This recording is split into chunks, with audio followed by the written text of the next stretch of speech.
just like you said, I'm a new person. I am too. I have a very different view of this. I have a very different view of what I'm in control of, what Yeah. I'm not in control of. And I know for certain that I'm supported 100%. And so is he. Mm.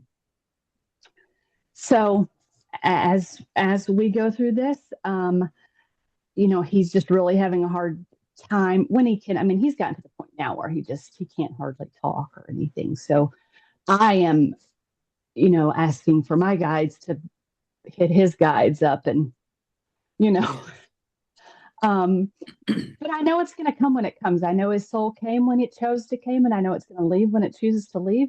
And I am going to be the best steward while also maintaining my own life. Yeah. I can't drop everything I'm doing all the time and go run here, there, and everywhere. But what I can do is I can be realistic with other people of their expectations, and they can accept them or reject them. That's not my problem. Yeah. Yep. Well So said. Well, and that whole thing around other people's expectations, I think that's what I've really learned is I'm not buying into it. And it's that passive aggressiveness sometimes on their reaction of, yeah, it's like, Yeah. I ding, ding, ding. Like, if it smells like, you know what, chances are it is. So yeah, I'm not going to subscribe to that. And Yeah. and own it. Like I'm here to help and support, but I'm not going to be drug into that. that's right. I get to choose. Hmm. I get to choose. And he has like one great neighbor. I just want to say this. My dad, think of John Wayne meets Rush Limbaugh. Okay. We're very different people. And I realize that and I accept that. And I know that I'm not going to change an 80-year-old man. And I don't try to change him. Sometimes I tell him, like, before he got sick, I'm like, God, you sound like a real asshole. Or like, you can't really believe that, right? Well, the neighbor next door is a black man. Uh-huh. Of As you can, course. as you can imagine, Dad hasn't always thought kindly. Um, and the irony of this man being the one that is there for my dad in the end. Yeah. Um, it is so like because we've all done so much work, like it makes me giggle because of course, why wouldn't he be, right? Um, and something about that just makes my heart smile. Like all this time, you were so much better than, and look who's picking you up off the floor and checking on you every day and doing all of those things. And Yeah. it really makes me giggle, and it also reminds me of, hey, like we're all, what does Ram Dass say? We're all just trying to walk home. Like, Yeah. We're Yeah. all walking each other home. Yeah. yeah, Yeah. yeah. So I find that a very interesting story. And I told it to my son the other day, and he's like, Mom, I thought of the exact same thing. Like the very people that you were like snubbing at, it's the very one that's there for you at the end. And I'm like, Yeah. got to be careful. Got to be careful. Well, and what I love is that it is an opportunity for your dad to clear that karma before he leaves. It is. Uh, It is. it truly, and honest to God, I I don't know if you've seen this, but when you're raising girls and they're young, mothers tell their daughters, if you ever feel unsafe, if you ever feel unsure of your environment, find a black man and he'll take care of you. It's in the culture. It's baked into their DNA. So, yeah, interesting. Another layer to that is the black man, Mr. Paul. Mr. Paul is probably 65. He's a veteran as well. I think that's probably how they connected. Lives directly next door. Well, anytime, and he has the house key of my dad's, and anytime he goes in that house, he would call me ad nauseum because he was afraid Yeah. that I was going to come back and say, you stole, you took, you did all of these things.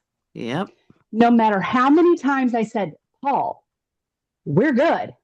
And of course, he would never say, white man always gets me down, but Yeah. that's totally what it was. And still is. I think he feels a little more comfortable now, but in the back of his head, Yeah. we're out to get him. Yep. And so this is a lesson or, some clearing of karma for him as well as me, as Yeah. well as my dad, as well as my son, all around something as simple as race. Yeah. Well, I don't think race is simple. Oh, you're right. You're right. It I should think be, though. well, it should be non-existent. It, Agree. it should be non-existent.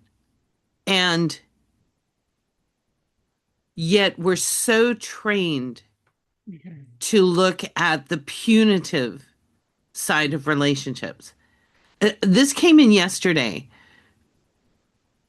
Are you creating constructive solutions or are you responding with punitive solutions in order to maintain control of a situation? Oh, So look at that in the context of your energy output, right? Because the moment you go into punitive solutions, it's all about control. And remind me, Heidi, that actually came in for you. Um, it is about what other people can't do, shouldn't do, and you're blaming and protecting, right? Not that part, the control part. And it was good. I gotta make sure to say that. But are they constructive? Are they constructive solutions? So as you look at what you're moving forward into, is it generative? mhm. And Right? Teresa, do you feel that some of that too, that kind of response of that gets a little bit prickly is based out of fear too, of it's the fear of loss, the fear of not enoughness, that fear of this has happened before and the results were XYZ, so now I need to behave this way to either conform or protect. I do believe it is based in fear. I also believe that it's founded in societal norms. Yes, yes. Hmm. Just look at our law system, right? Look at how we train our police officers. Look at how we establish our political systems. Mhm. He did that, they did that, they're at fault. It's Mhm. always the Mhm. pointing finger. Yeah, 100%. So as you look at the like one of the two things came in for you, Vicky, around your dad. One was, yeah, thank you. Um, oof. Have you had a conversation with your dad's higher self?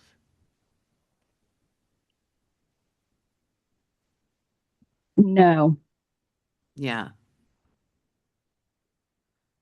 but I will. That's something I'm down with. Yeah. Yeah. Dad, how can I support you? Because what's going to happen is he's going to hear, I love you. I'm supporting you. I'm also taking care of myself, so you don't have to worry about me. That's a big one for Yeah, yeah. dads, right? Um, the other piece that came in was that you're adept enough with energy and your communication with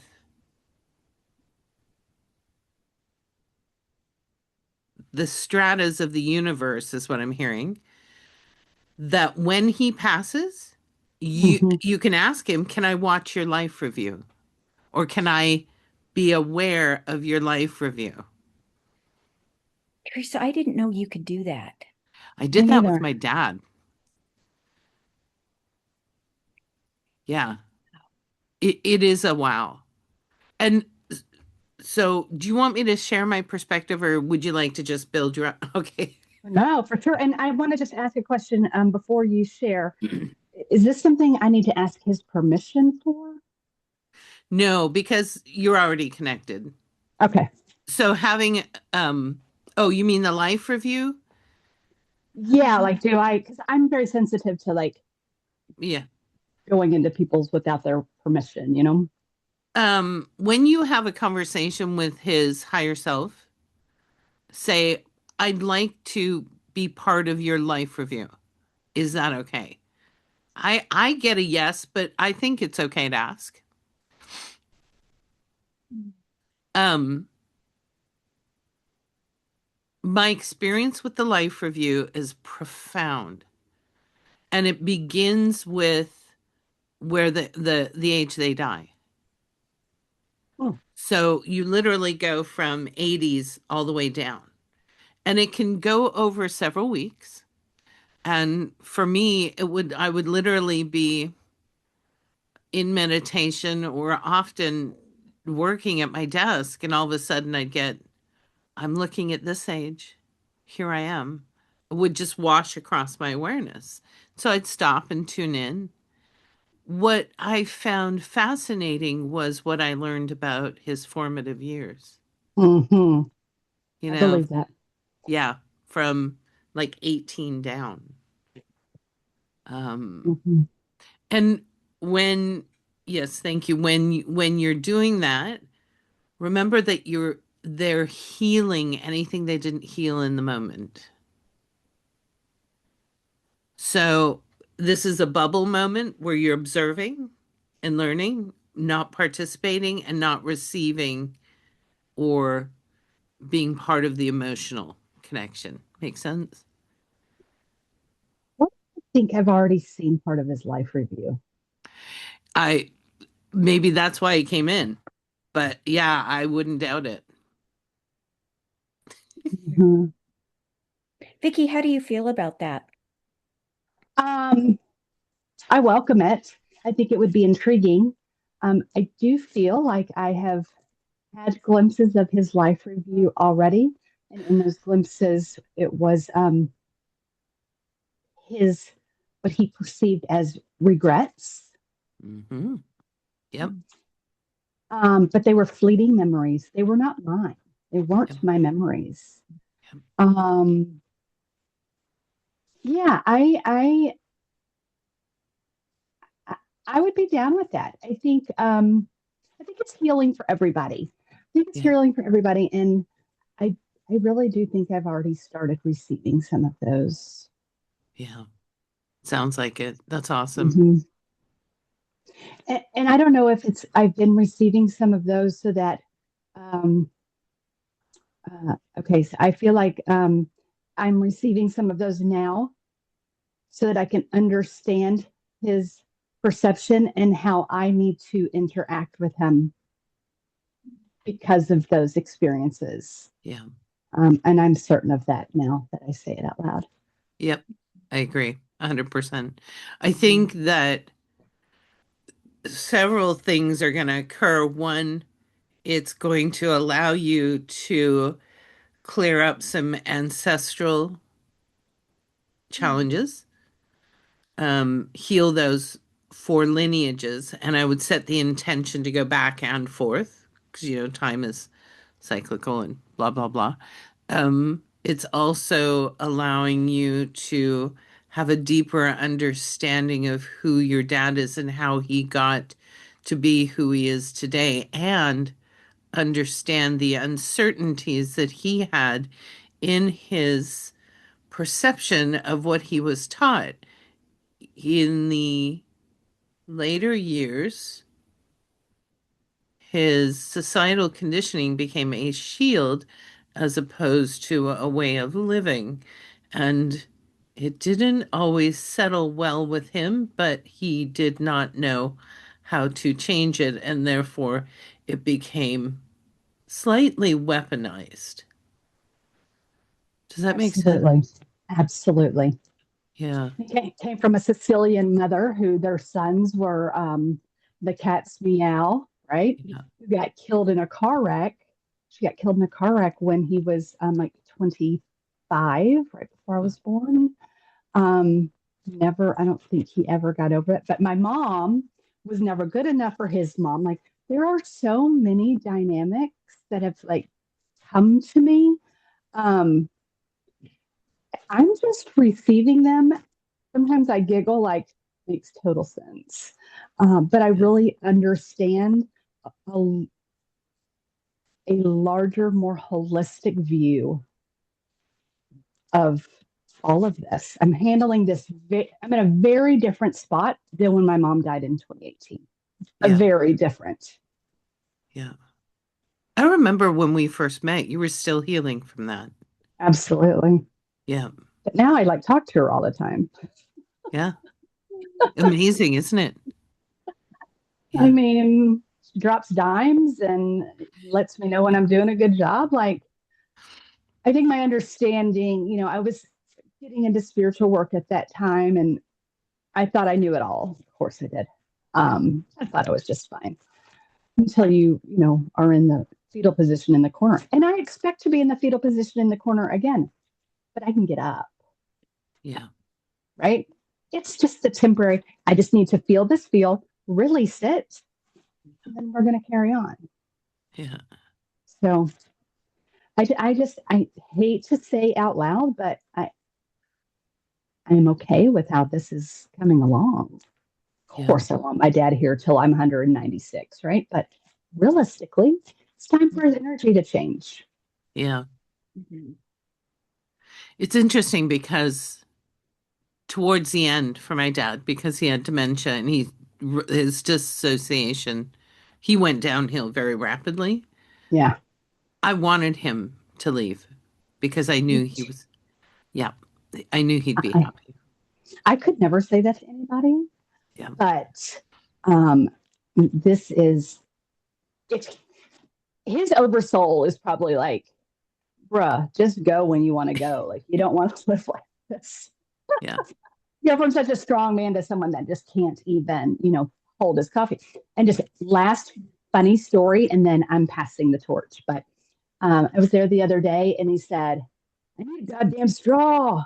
The woman, the the gal that brings me breakfast says I can't use a straw. And so my initial thought was, well, there may be some like swallowing issues or whatever. I said, well, Dad, maybe you can't use straws. And then I look over and he has a big, hospital thing of water with a straw. And I said, well, it looks like you're able to use straw. So maybe if you would just ask her nicely. And he said, well, how do you know? And I said, well, because there's a straw in this cup right here. And he says, well, give it to me. So I give it to him, but he hides it under his sheet, like no Yeah. one's going to find it. And I'm like, all right. And I didn't, hey, if you want to hide a straw that the nurse clearly gave to you under your sheet, Yeah. no one will ever find it. When Wow. they start doing it's just so, he was so hyper focused on this straw and how she didn't like him. And they were holding a straw from his house. He's supposed to drink his coffee without a straw. I'm like, sweet Christ, this is a lot about a straw. That's sitting right here. Yeah. Well, So, it's all about his being persecuted. and his control. Yeah. Don't tell me I can't have a straw. Yeah. Yeah. Mm-hmm. Well, you can if you wouldn't be an asshole and look to the left. There's one right there. Yeah. But the thing that sticks in my head the most was him taking the straw. It was a thick straw. You know what I'm talking about? Like the big ones they put in the thick straw, and he looked around and he put it in his blanket.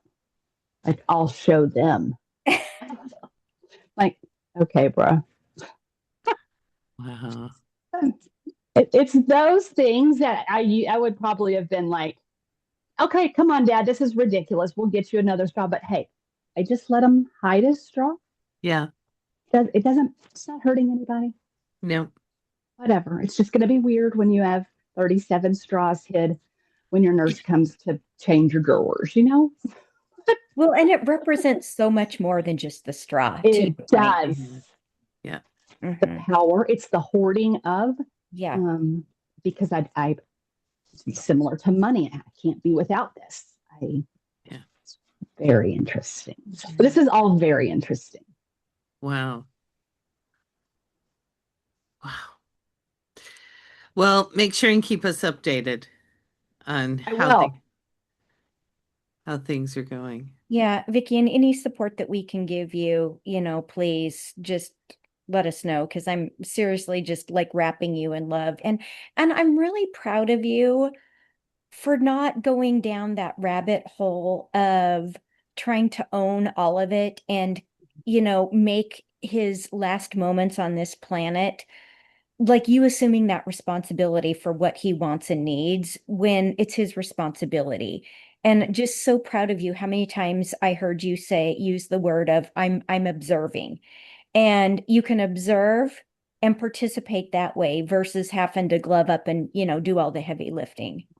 Thank you. You know what? I think Heidi is, I know now that a soul's going to leave when the soul's ready to leave, whether I'm there or not. Mm-hmm. And his soul may choose to go when I'm not there. It's not guilt on my part. That's when there's greater power than Mr. Grover Boyd and Vicky Boyd. Although I would like to think I'm in control. I'm absolutely not.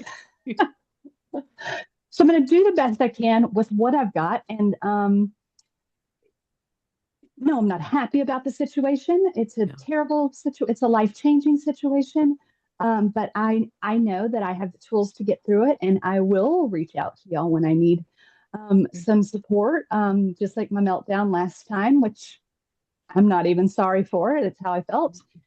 Yep. And Yeah. so thank you. Yep. You're welcome. Yeah. And the phone works. If you need to just release, just pick it up. We tend to, all of us, develop. I think it's a generational thing. I think it's Gen X Mm-hmm. who kind of defaults to text instead of picking up phones. Yeah, that's fair. Yeah. Um, so Heidi, what came in was control. And I thought, okay, tell me more, because this can go in so many directions, right? Yes. And my first thought is, oh, releasing control, allowing. And they're like, no, she needs to step up and take control. I, Teresa, and that's exactly, and not feeling guilty for doing it for my own time and not feeling guilty of, I can't talk to you for an hour and a half. First of all, because I only have 30 minutes. Well, when the response is, we'll call me in your 30-minute break. It's the only effing 30-minute break I get all day. And I got a sick kitty. Like and by the way, can I just give a quick update? You guys, this animal thing on going holistic, Teresa, Lulu has been off the counter, happy. So, Vicky, my kitty has chronic kidney disease that we found out after being diagnosed with hyperthyroidism. So she's lost half her body weight. And Oh, Teresa is very connected with her and has so helped me along this whole journey. So, as a little bit of guilt on the clinical side of just with kidney disease, we take people to dialysis, right, to get rid of the toxins. Well, with animals, I'm like, what's going on with this? So I start researching. It's the uric acid and the phosphorus. There's binders out there that bind with that they eliminate through their poop. Well, the vet says absolutely freaking zero about these binders. of So course. I touch base with Teresa. She's like, yes, these two. So the one key thing that I didn't even think about, because I'm just giving everything all at one time, right? All the twice a day meals to keep the 12-hour clock on track, is that they also bind with her thyroid med. And I did not even freaking think about it. And then the guilt of, oh my gosh, what the hell? So now I have to give that like either 2 hours before meals or 4 hours after. So literally almost every 2 hours, I've got something going on because I've got to spread out the two binders 4 hours from each other. So it's just, but now that I'm almost at 3 weeks with figuring that piece out, you guys, she is back to jumping on the bathroom counter, wanting water, knocking shit off the counter, which of course bugs the hell out of me. But the fact she hasn't done that since September. Wow. So isn't it just like I know we're still on borrowed time, but bless her little heart. And Yeah. Teresa, I think too, it's that stepping into, okay, I'm not going to feel guilty that I didn't clinically think about the whole thing with the binders. And she's obviously not getting dialysis, so how else would she get that? But stepping into, I can control by stepping into action. Yeah. Mm. Yeah. That is a huge piece for you. Um, Deferring to other people to take action when you know what needs to be done and can execute better. Mhm. I mean, it's just true. It's not that they're not good. It's just that that is something that you do extremely well, which really lines up with what Laura Rose said, right? Absolutely. And again, part of my Akashic records. This is the piece of Yeah. me owning my space and my Mhm. own power for showing up. And I mean, you guys, it just gives me goosebumps because, we kind of all go through those phases of, oh, I'm healing, and we want to heal to be able to release so that we can get to that next level. And you think you're doing it, and then you kind of retrospectively go, oh shit, I wasn't doing any of that. And just almost what a sense of relief it feels. And at the same time, excitement. Like I'm excited for me. And I Yeah. very rarely celebrate myself. I am so good at celebrating everybody else. And I am just freaking excited for me. Yeah. Me So too. am I. I'm excited for you too. I can't wait till these calls because I just love to hear about all of the crazy new things that have happened. Yeah. Yeah. Thank you. Thank you both for that. I mean, and Teresa, it goes back to the email that you sent about expansion and contraction, and that it's okay to be in contraction. I remember a few classes ago, you said, we get into contraction and it's almost creating this revolutionary, that was the word that you used, energy to slingshot us into expansion. Hmm. Yep. And that's why when I went into the topic this month, I really, yeah, thank you, really wanted to better understand, again, our cycles.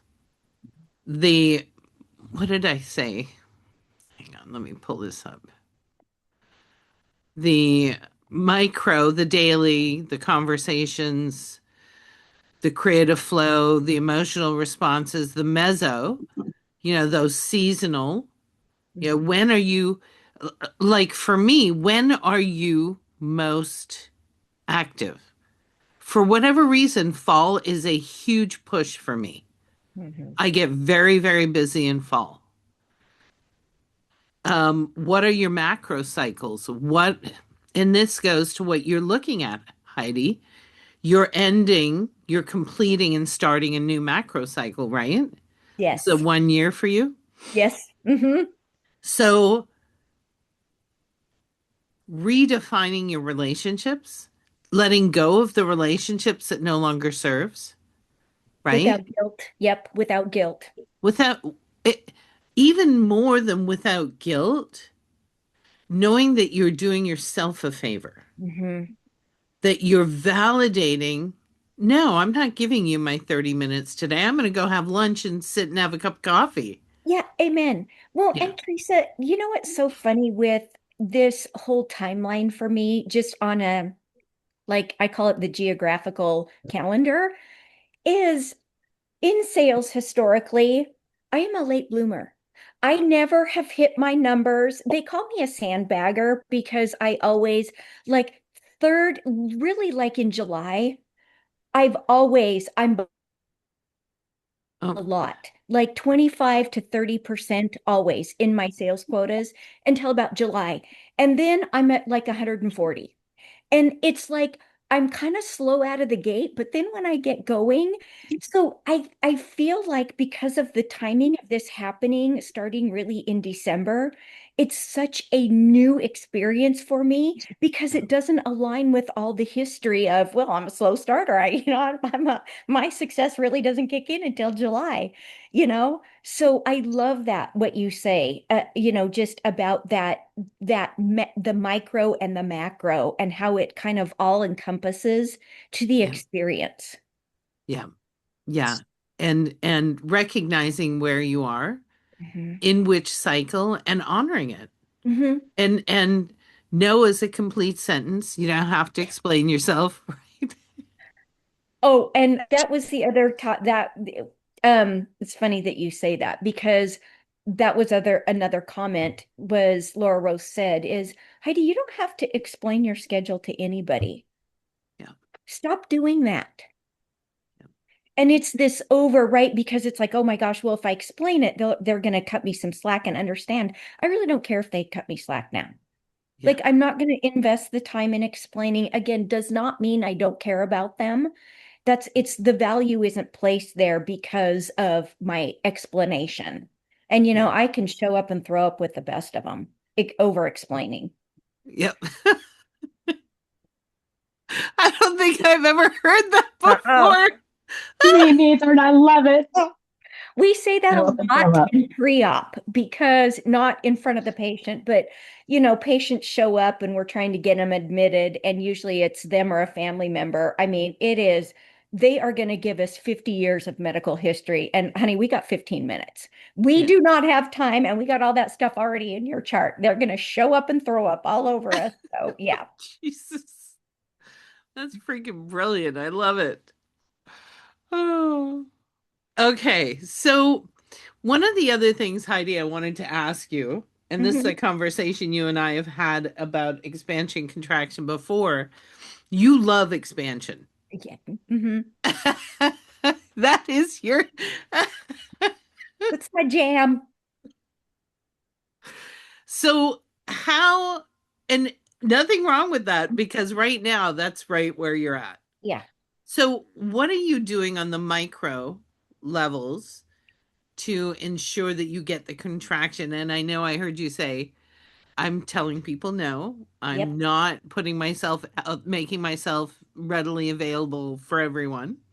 So what are you doing to nurture yourself? Yeah, and Teresa, that's such a great point because I feel like my last contraction was really like in November, first part of December. It didn't help Uh-huh. having Lulu sick and being on the trip. And, I thought, my gosh, okay, sometimes you got to be taken to the bare bottom of the whale, and here I am. And Yeah. and it wasn't comfortable.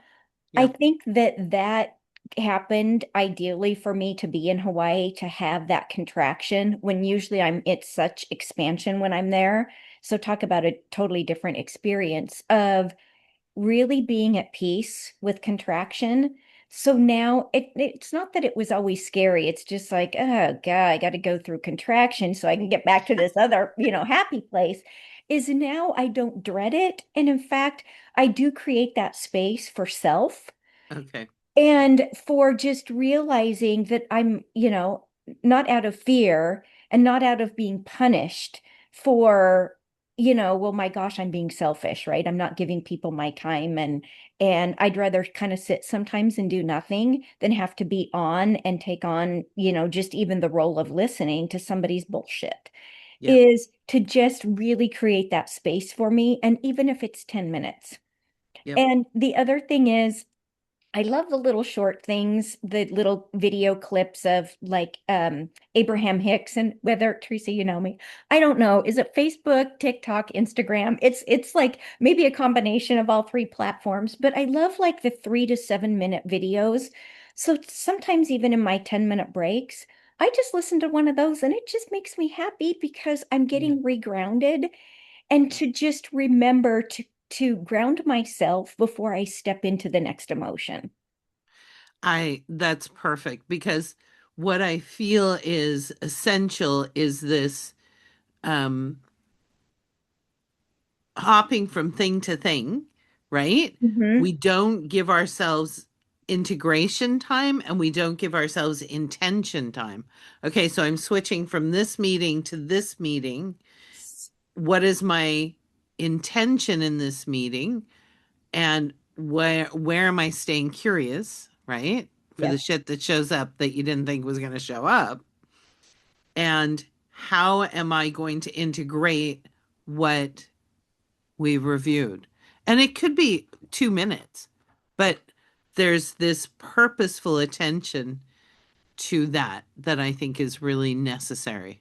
Teresa, thank you so much for that. And I went back to some of my meeting format that I used clear back in my Owens days that I still have on my phone. It's 10 Yeah. steps. The first thing is always identifying the intention of the meeting and literally state it to the group. I went back to doing that. That's why all my calls on 3 or 4 different continents and shoveling schedules around because somebody's late and they're critical, so now we've got to move the agenda. The intent is still the same. Yeah. And I get people's buy-in. Yeah. From the very beginning. So thank you for saying that because it validates. It's like, oh yeah, that feels so good. It does. Well, and it keeps everybody on track. And Keeps people. yes, and engaged. And if Yeah. there's pushback from early on, then it's like, okay, do we need to recalibrate here something? Did we miss a piece that was critical from this section or this person? Were we collectively not listening? Yeah. Yeah. Heidi, do you mind sharing that? My list, oh my gosh, absolutely, I'll share it. Yeah, Yeah. That would be awesome. It's probably 20 years old. I kid you not. Well, that's when all the good stuff came out anyway. Well, I think so. And it came from a guy by the name of Scott Watkins, who I call Uncle Waddy. I've been at 3 companies with him. And he's in his 60s. He's always been a huge fan of mine and always watches out for me. And it's his thing. And by the way, Owens and Minor bought his consulting company. So it was his format from his consulting company. That's awesome. Oh, wow. If you wouldn't mind, I bet I could find that really helpful. I struggle with those types of things. Oh, me too, girl. Like I need it mapped out. A, B, C. Yeah. Next. Yeah. I just blabber like the whole time and like nothing, the meeting becomes like pointless. Yeah. Yeah. Send it in text because I want to send it to Jasmine. She and I were talking about it yesterday, how they're starting new clinical trials, several, and the meetings can get derailed so fast. Oh, yeah. And they're already 3 hours long. Hmm. Yeah. When you get, There's a lot of them. yeah, you What's get up, Vicky? There's a lot of them. Yeah. yeah. Well, especially when you get the grandstanders and the people that want to hijack for their own agenda. The worst. The worst. Yep. Agreed. Okay, you Agreed. guys, I have a code name for those people. I call them Mr. or Miss Microphone. Back in the 80s, the microphone. I swear those people, like, I want to tell Santa, I'm putting you on the list for Mr. Microphone because I know this is your time that you feel like to be heard. We're going to get you one of your own. You can practice at home. Yep. I love that. I always say those are the people that get paid by the word. Oh, Yeah. so true. Quantity over quality. Yeah. Oh my gosh. Okay. Anything else, Heidi? Nope, this has been just incredible dialogue. Like the word, my word delightful comes up because it just resonates. Teresa, thank you. Thank you for collecting the energy and the pieces to help us put together the puzzle so that we have better optics into it. It helps tremendously. Yeah. Energy management, it just is everything when you are in expansion, especially. Mm-hmm. Yeah. Yeah. Yeah. Okay, good. Good. Vicky, how are you doing with your energy management? I know in our last call there was a lot going out, not a lot coming in. I think I've settled myself. I recognize that there was a lot of frenetic energy going on. Yep.